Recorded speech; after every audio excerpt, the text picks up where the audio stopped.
Assalamualaikum warahmatullahi wabarakatuh. Hai teman-teman, kali ini aku akan berbagi tips belajar efektif. Bagaimana sih caranya agar kita paham dengan apa yang kita pelajari? Langsung saja, tips yang pertama. Buat suasana belajar yang nyaman. Senyaman mungkin. Karena apa? Dengan situasi belajar yang nyaman, mood belajar kita akan naik. Tentunya kita akan lebih semangat dalam belajar. Kemudian, dengan kondisi nyaman, kita akan lebih fokus, sehingga materi yang kita pelajari akan lebih masuk ke otak kita. Ngomong-ngomong tentang kondisi nyaman saat belajar, setiap orang punya kondisi nyamannya masing-masing. Ada yang nyaman ketika mendengarkan musik, kemudian ada yang nyaman ketika suasana hening, ada yang nyaman ketika belajar di perpustakaan, ada yang nyaman ketika belajar di taman, dan lain sebagainya. Intinya, cari tempat ternyaman menurut kalian, situasi ternyaman. Tips yang kedua, mengerti teori bukan menghafal. Karena apa? Saat kita mengerti teori, maka kita belajar dari dasarnya, dari akarnya, tidak hanya sekedar menghafal. Kalau menghafal, mungkin jangka waktu beberapa hari, mungkin ingatan itu akan hilang karena kita hanya sekedar menghafalnya saja. Beda halnya dengan ketika kita mengerti, memahami, mulai dari definisi dan lain sebagainya. Ketika kita memahami, maka proses ingatan kita akan lebih tertanam dalam otak kita, akan lebih bertahan lama. Tips yang ketiga, belajar aktif sambil mereview.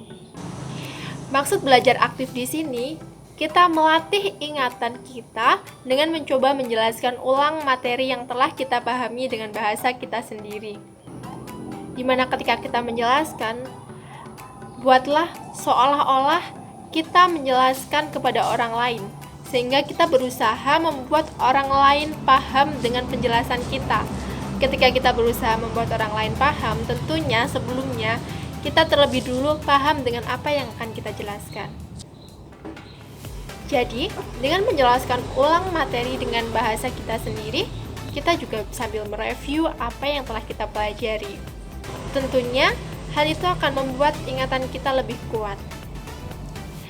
Tips yang keempat, merangkum apa yang telah kita pelajari.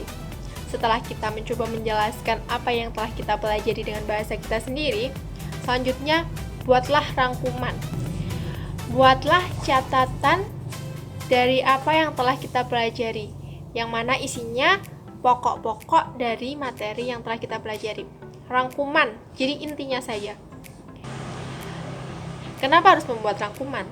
Karena kita sambil mengingat-ingat materi apa yang telah kita pelajari tadi. Setelah kita menjelaskan dengan bahasa kita sendiri, kita tentunya akan lebih paham apa saja sih pokok-pokok dari materi yang telah kita pelajari. Selanjutnya, membuat rangkuman juga bermanfaat bagi kita sendiri.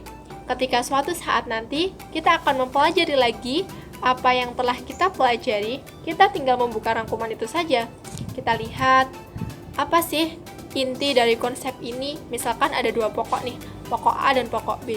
Dari pokok A dan pokok B, kita cukup menggunakan dua pokok itu bisa menjelaskan bagaimana sih konsep itu. Karena apa? Karena kita sudah pernah mempelajarinya, kemudian kita sudah pernah mencoba menjelaskan dengan bahasa kita sendiri. Sehingga membuat rangkuman itu juga sangat membantu untuk keberlangsungan belajar kita sekarang dan juga suatu saat nanti. Tips yang kelima, yang terakhir, belajar rutin tapi jangan lama. Kenapa seperti itu? Karena di saat kita belajar lama, misalkan 2 jam tuh ya, pasti bosen, kemudian bisa juga kita ngantuk. Kemudian, apa yang kita pelajari nggak masuk ke otak kita. Itulah pentingnya belajar rutin. Misalnya nih, dalam satu hari, pagi belajar 30 menit, siang belajar 20 menit, sore belajar 25 menit, dan malam belajar 45 menit. Dengan cara seperti itu, maka lebih efektif daripada belajar lama yang sekaligus belum tentu masuk ke otak kita. Karena Ketika kita belajar sedikit demi sedikit seperti itu, kondisi otak kita lebih rileks menerima pelajaran, lebih mudah dalam menghafal. Karena apa? Kita sudah melewati aktivitas-aktivitas lain sehingga otak kita tuh lebih fresh menerima materi yang kita pelajari. Oke, itu tadi tips belajar efektif dari aku. Semoga bermanfaat dan selamat mencoba.